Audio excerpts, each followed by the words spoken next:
All right, we're gonna give people just a minute here to collect their thoughts. I know that's what I have to do because I just lost my effing mind right now. I thought something else was going to happen in this game. I thought it was going to be a different result than the one we just got, and I'm losing my mind a little bit right now. So, totally stunning outcome from Delta Center in Salt Lake City, Utah. Man, I've seen so many upsetting things on social media just in the last hour. And God, the lighting sucks on this, by the way. I'm trying to figure out what looks best here. We'll just go blue. I'm blue, ba-da-dee-da-ba-da, da-ba-dee-da-ba-da, ba-da-dee-da-ba-da. Wow. All right, let's just post this on Twitter. Holy,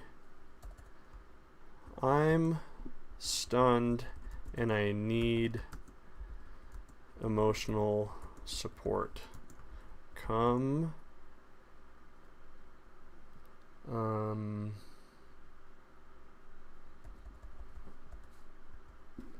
know what else to say. All right. Cool. Posting that. All right. Hey, everybody. Welcome into SLC Puck. Let me just try to get the chat going here. Look at the chat. Gotcha. Okay, cool. All right, we're grooving right now. Cool. Hey, thanks for coming into SLC Puck live on a Monday night, family home evening. I consider you guys my family, so thanks for being here with me. I know we're all like a little stunned. We're all like dizzy. We're disoriented. I know I am. I mean, I watched an entire freaking hockey game. Wrote a lot of good insight. Had some great notes here that I wrote on my iPad, as I do every time. Did a lot of, emotional preparation to do tonight's post-game reaction. And within the last 5 minutes, it's all been thrown out the window. It's totally meaningless. I have no idea what... I had so many, interesting, salient points that I wanted to talk about in this game. There were a lot of things that I liked. There were a lot of things that made me happy. A lot of things that I thought were great adjustments. A lot of things that made a lot of sense in this game. And I'm going to put on my rose-tinted glasses because I'm going to try to be optimistic, but I'm not sure how possible that is to see this loss through rose-colored glasses. I guess maybe the one point of consolation is that Utah still gets a point in the standings for an overtime loss. But my God, they gave away the other point in horrific fashion in the last 5 minutes. So anyway, thanks to you guys for tuning in to SLC Puck Live.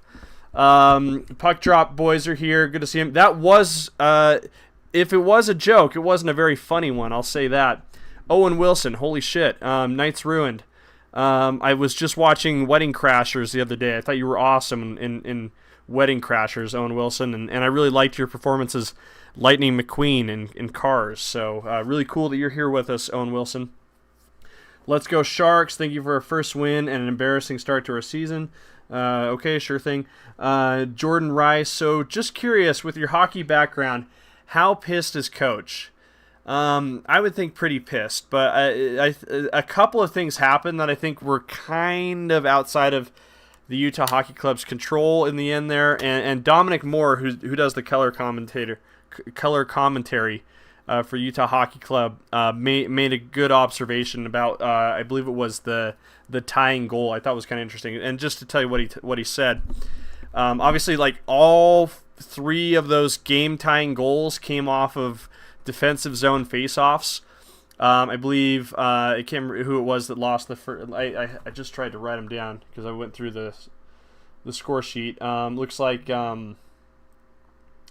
Yeah, I'll have to pull it up. See who I believe they were lost in sequence by.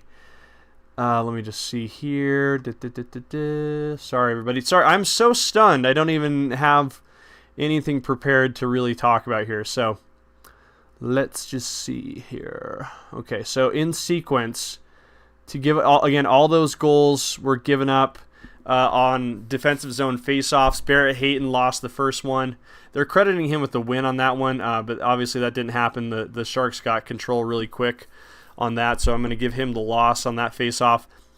Next, Kerfoot lost the second faceoff, which resulted in the goal to go to put Utah ahead by just 3-4 to cut the lead to 1. And then the last goal, and they all looked very similar, especially the first and second goals of that 3-goal sequence. That last faceoff was lost by Kevin Stenlund, and which was kind of crazy, and they talked about this in the game. Kevin Stenlund is one of the best faceoff guys in the NHL this year. He's winning faceoffs at something like a 60% rate, which is pretty crazy. It's got to be something like that. It's up there. It's over 50%. It's probably pushing 60 degrees. By the way, you guys, I've been in the gym in a few days. How am I looking though? But the problem was Utah iced the puck, and they had a faceoff on the left faceoff dot, and Kevin Stenlund is right-handed. If you're a hockey guy, you know what I'm talking about. When you're doing a defensive zone faceoff, the idea is to switch your hand over and try to win it behind you like that. I wish I had I do have a hockey stick here. Okay, look at that. I have a hockey stick right over here. So obviously, typical manner of holding your stick is like this, right? But if you're a centerman about to do a defensive zone faceoff, one of the key strategies is to win it behind yourself. So the way you do that is you switch your hand over and bring it back behind yourself like that. That works best if you're a right-handed centerman to do that on the right face-off dot. If you're to do that on the left face-off dot and you go like that, there's a very good chance you're going to put the puck, right in front of the net, just, based on where the dot is. So it's a little bit tougher if you're a centerman, right-handed centerman, trying to do a defensive zone face-off on the left side. You have to sort of turn your body, pivot like that. It's a much harder face-off to win. And that was the situation that Kevin Stenlund was in. He was on his weak side. He couldn't rip it back. He had to do the hard body pivot to win the face-off. Couldn't do it. San Jose wins the face-off. They get a great shot from top of the circle on the other side. And they beat Ingram. Ingram had been playing a really solid game for the most part up until the last 5 minutes. And I think the score sheet is going to indicate that. And they really needed. Gosh, I'm losing my effing mind here. I can't believe that happened. I had so many things I wanted to talk about, so many points, so many things that I was excited to see, happy that the Utah Hockey Club had corrected, and it all went out the window in the last 5 minutes. So I'm going to show you guys some stats that are going to blow your mind here in just a minute. But just to go back to just some cursory looking at the score sheet here. Utah Hockey Club, Connor Ingram makes 41 saves, saw 46 shots on goal. Save percentage was 89.1%. Let's see here. Other things I wanted to look at in the stat sheet. Liam O'Brien. I thought it was interesting that he was activated in this game, and again, it wasn't surprising, what he was going to do, upon activation. He got in a fight, I think his second or third shift of the game. To be expected, I think. There was a team. I think they really wanted to get a little bit of a a more physical presence in this game, especially that's something that's been lacking over this losing streak, which is now at 4 games, by the way. It's a 4-game losing streak. But gosh, that sucks. But he only played 12 shifts for a total of 7 minutes on the ice. It's interesting that they brought him up and activated him and sent down Josh Doan. You feel like Josh Doan really, I thought was playing decently well. Not great, but I would say decently well. Certainly not terrific over the losing streak, but you can't blame this on him now at this point.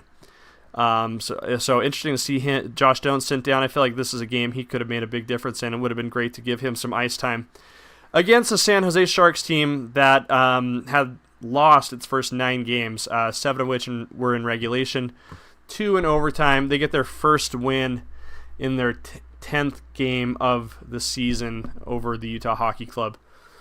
Whew, man. This sucks, man. This sucks. I hate this.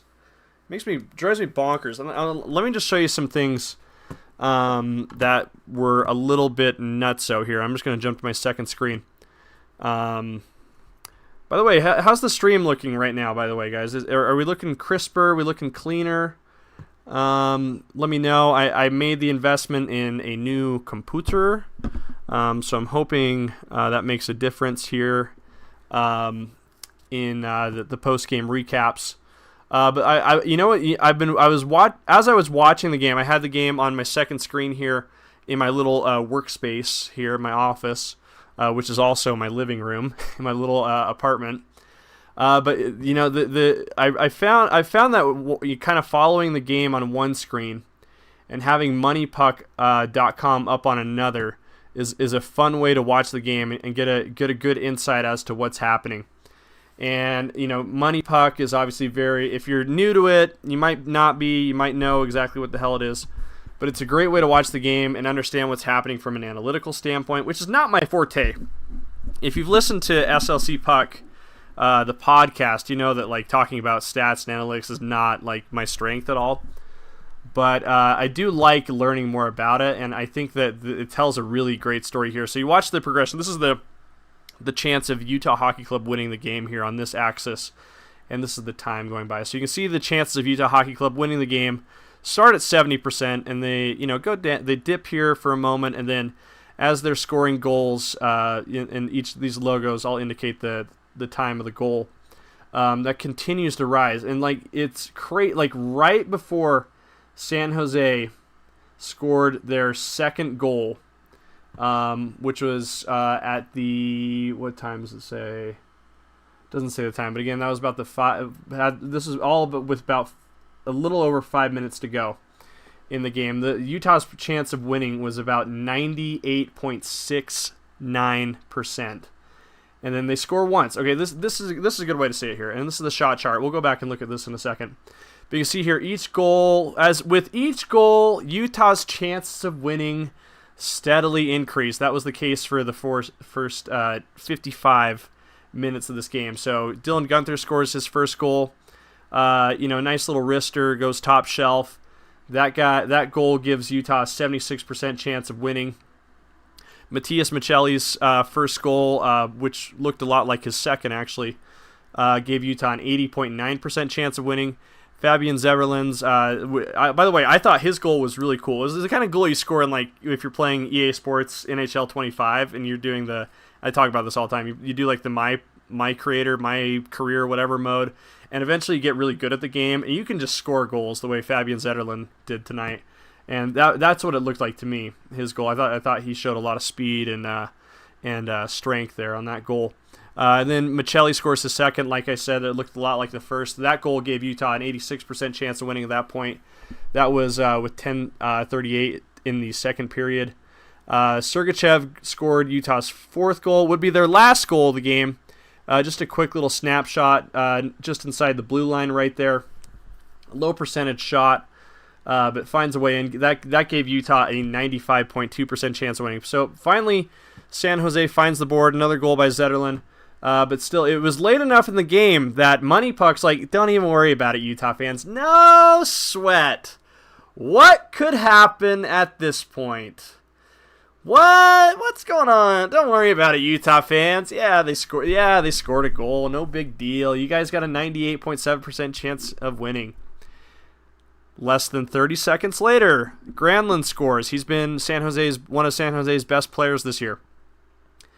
Utah still has a really good chance of winning, as you can see. 92.1% chance of winning. You're good. Don't sweat it. Yeah, the lead's been cut in half. Don't even worry about it. Not a big deal. Not a big deal at all. And then Kevin Stenlund loses his face-off. He's on his weak side. Utah can't change centerman. Stenlund takes a face-off that he is a lower percentage, lower probability of winning for him. And they pay the price. That slashes Utah's chance of winning all the way down to 50.3. That happened in a stretch of less than 2 minutes. They went from a 98.7% chance of winning to a 50% chance. And then you could just kind of see that last 3 minutes in overtime. Hey Adam, thanks for coming in. New hockey stand for Utah Hockey Club. Happy to come across your podcast and channel. Thanks, Adam. Hey, sorry we couldn't be celebrating a win and talking about fun shit, but instead we have to talk about like annoying shit tonight. And I'm gonna say shit because this doesn't go on KSL.com, so got to take advantage of it where you can. But I got as soon as like they tied the game, I had a feeling Utah was going to lose. I was like, holy shit. You could just see like kind of the way they were skating.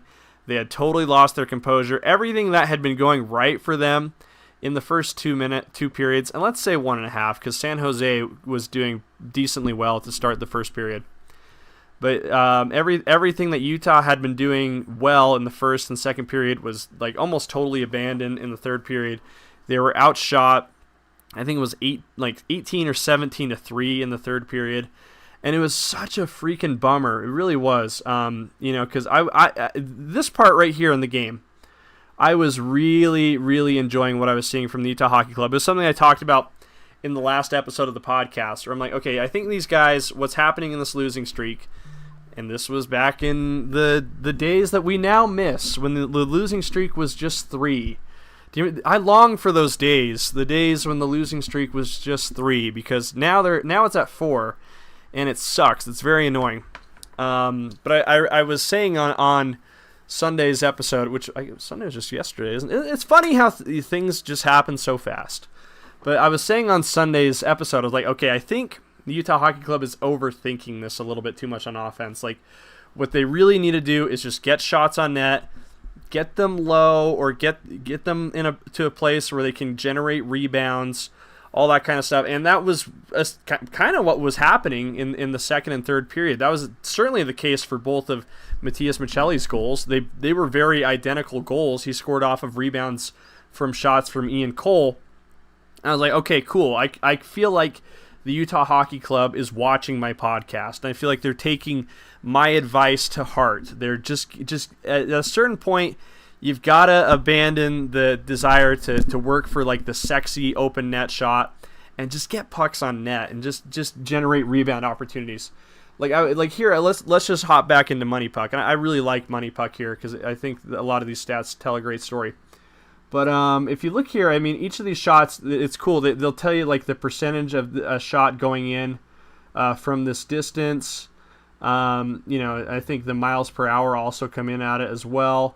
The puck, yeah. See, I mean, this is a really interesting website, and it gets a little hard to find what you're looking for here. But I remember I was looking at, and I wrote it down because I thought it was important. So I wrote it down on my nifty little iPad. But it was interesting to watch. I think it was Michelli's first. No, it was actually. Let me check my notes here. Checking my notes. And this is what I do. I don't just enjoy hockey games, you people, all right? I'm not sitting here with a bucket of popcorn and a Dr. Pepper, strawberries and cream, zero sugar. I'm freaking working my buns off, too. Taking notes to try to give you the goods here on the post-game show. It was actually, according to my notes, what the stat that I'm about to bring up was on Michelli's first shot. But, you come here to the stat chart, or to the scoring chances chart, and I found the shot that Cole took, because this is all the shots here that happened throughout the game. And so the shot that Cole made there in the second period, at that point, the distance had just a 1.5% chance of scoring from that distance, right? But what's interesting, the rebound opportunity it generated jumped to a 22% chance of scoring. So I don't know if there are a lot of plays in hockey that can increase your chances of scoring from 1% to 22% like that in a flash. And that is just the power of getting pucks on net and creating rebound opportunities, which again was like what I really thought the Utah Hockey Club needed to do. They just need to get pucks on net and crash the crease and try to get an easy one in from the high danger zone. That was the I mean, even like Mikhail Sergachev's goal in the fourth period, that's a goal that was a shot that easily could have generated a rebound opportunity. It just happened to go in the net as well. But I think they really failed to take advantage of what was an off night for Mackenzie Blackwood. I believe that's his name, Mackenzie Blackwood, San Jose's goalie. Because for the most part, Mackenzie Blackwood. For the most part, he did not have a great game, and the stories on Money Puck, or the stats on Money Puck sort of tell the story as well. So you can see here, I mean, it has their expected goals against, and this is some sort of compilation of where all these shots are coming from and the percentage of them coming in. Again, lots of math, nerd shit happening here, but it is kind of interesting. So you can see the expected goals against. When you combine all the shots that he looked at, it's like statistically you'd think the average goalie would allow 2.3 goals on those, but he actually let in 4. So the Utah Hockey Club benefited from him having a below average night. Let's hop down to see how Ingram did. Ingram also had a bad night, and that was, again, very disappointing because up until the last 5 minutes, I thought he had been playing really well. I thought it was really important for him to have a good game. He had not been playing well at times during the season. I mean, most notably, the Ottawa game was piss poor. I'll say that. He allowed. I don't think that's controversial to say either. I think he would probably tell you that. Allowed 4 goals on 9 shots. Was yanked after the first period in the Ottawa game. So it was. I was really excited for Ingram. It was sort of becoming a story, and they were talking about it in the broadcast. How he's kind of having a lights out game. But then, then the second goal goes in, and then the third goal goes in, and then the fourth goal goes in, and then the fifth goal goes in, all within a 6-minute stretch. And it was tough to see. I can't imagine how sick to his stomach Connor Ingram must be feeling tonight. Again, such a shame, such a travesty. So many other things I wanted to talk about that just got totally thrown out the window, totally doesn't even really make a lot of sense to talk about. I thought that the new line pairings had a nice little jump there at the start, but I think this team is still struggling defensively. I think allowing San Jose to get those kinds of chances is really disappointing. I mean, let's just go right back up here to our second screen. You can see how many high danger zone chances they got here. They're not giving Ingram a lot of margin for error, you might say, in this area compared to the chances that they're getting in front of the net. It's just not great. It's not ideal. Ingram's got to stop a few of these shots, though. You can see here the one that what's this one here? This one is Granlund's goal, which was the one that cut the lead in half. It looks like, yeah, that was the one that made it 4-3. That one had just a 6% chance of scoring, so a very low percentage chance of scoring there. The one to fully score goal was much more likely to go in. It was more of a dangerous zone to shoot from. That one had a 24.1% chance of scoring. So again, a lot of errors that Utah made. Just allowed way too much to happen in front of the net. The last goal, kind of a shame, was it took a weird ricochet off the glass, but you still got to anticipate that at a certain point. And those guys have seen pucks bounce around a hockey rink enough to know where to find the puck. And Ingram, I think, really struggled tracking the puck near the end of the game. You saw that that second goal he allowed in that stretch. He was just standing directly up, just trying to look over the screen or whatever, but he was totally unprepared to make a stop at that point and paid the price. And such a shame. The Utah Hockey Club let a win slip out of their fingers, and now we're in a 4-game losing streak, and the Calgary Flames are coming to town, and they're having an overachieving year right now. Just to look at what they're still up to. Cooled down a little bit. They started the season out 4-0. Now they're at 5-2-1 with 11 points in the standings. Still, they're on a 2-game losing streak right now. But on the road, Calgary has played pretty well this season. They're 2-0-1, so they've registered at least 1 point in the standings on each of their 3 road games this year. It's just kind of like what Dominic Moore has been saying in their broadcast, and I think Dominic Moore is really good. But we have a really good broadcast team, by the way. I thought Tyson Nash did a really nice job in the studio, so to speak, and they do a really good job of explaining what's happening in the game. And if you don't have Seg Plus, this is not a plug for Seg Plus. If you don't have it, you should get it, because it really is good stuff, and it's a great way to watch the game. But, Dominic Moore was saying, listen, nobody's going to feel sorry for you in the National Hockey League. And I sort of had a feeling this was going to be a bit of a harder game, because think about it, if you're the San Jose Sharks, you really don't want your losing streak to hit a nice, round, ugly number like 10 games. That doesn't feel good. That would be historically bad. So those guys are very hungry, very motivated, not only to get the win, but to avoid making, the wrong kind of history. Utah as well, obviously is very motivated to end their losing streak as well. But I think in a battle of wills, I think San Jose came out to be the victor, and you just sort of saw that confidence build once the goal that made it 4-2 went in, the goal to cut it in half, 4-3. And then the tie. Once they tied the game up at 4-4, I said San Jose's driving the boat right now. They've got all the confidence in the world. They've got all the momentum. Utah's reeling. It's a bad place to be in. I think it takes a lot of mental discipline to overcome losing a lead like that. I would have been really encouraged to see Utah win this game, but I didn't. It just didn't feel like it was in the cards. Once the game got tied at 4-4. Within that 2-minute stretch, too. I was so prepared to talk about so many other things, and within 2 minutes, the San Jose Sharks completely took that away from me, and I will never forgive them for that. But, that's part of what makes sports fun, I guess, it doesn't feel fun right now being a Utah Hockey Club fan and seeing the outcome of this game. But, and Justin's piping in here. Calgary losing in Vegas right now, 3-0. Great. Okay, that's good. Taylor says, I tuned into a Coyotes game last year where they lost a 3-2 lead in the third. I think that's just the team we inherited, unfortunately. Yeah, that's a young team.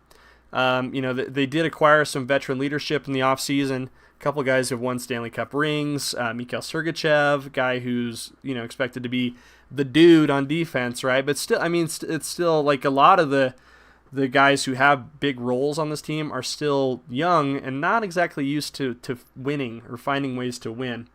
Caden, new laptop, looks like it's looking great. Looks like it's working great, unlike the team right now. True. Yeah, definitely. Mike the Taker said with that lost. Yeah, okay, totally. Justin said earlier, 46 shots on goal. Ingram was taking rounds all night. No defense. That's right, he was. And eventually, some of those are just going to slip through the cracks. But a couple of those were very stoppable goals. I think one of the big problems was that Stenlund was caught in a precarious face-off situation. Losing that face-off was extremely, extremely detrimental to the outcome of that game for the Utah Hockey Club. So, Eli Stokes said, Seg Multiview had to witness Taylor Hendricks break his leg and then a blown lead. Rough night for Utah. True that, totally. Yeah, and that was kind of all happening around the same time, too. Because I also have, my Twitter going up during the game, just so I can, put my meaningless, unimportant thoughts into the world, out in the void, during the game. And I just saw something about, and I think I got a notification on it, Taylor Hendricks has been stretchered off the floor, where are they playing tonight, by the way? Could someone help me out? Who did the Jazz play tonight? Did they play the Rockets tonight? Is that right? They play the Houston Rockets. So, Justin, you're totally right. That was nasty. That was disgusting. Yeah. So, I guess prayers for Taylor Hendricks. That was one of the most revolting injuries I've ever seen. I hate that kind of stuff. It hurts my stomach. God, I feel bad for that guy. Those non-contact injuries seem to be the most devastating for sure. Dallas, thank you. I thought it was Texas. Yeah, they played the Mavericks. And they lost again. Look at that. So yeah, Seg Plus working well. It's showing a couple losses in crystal clear color Kodachrome television. Isn't that great? And it's direct to consumer. Serving losses direct to consumer. Oh well, hey, that's not Seg Plus's fault. That's you got to give credit to the Dallas Mavericks and the San Jose Sharks.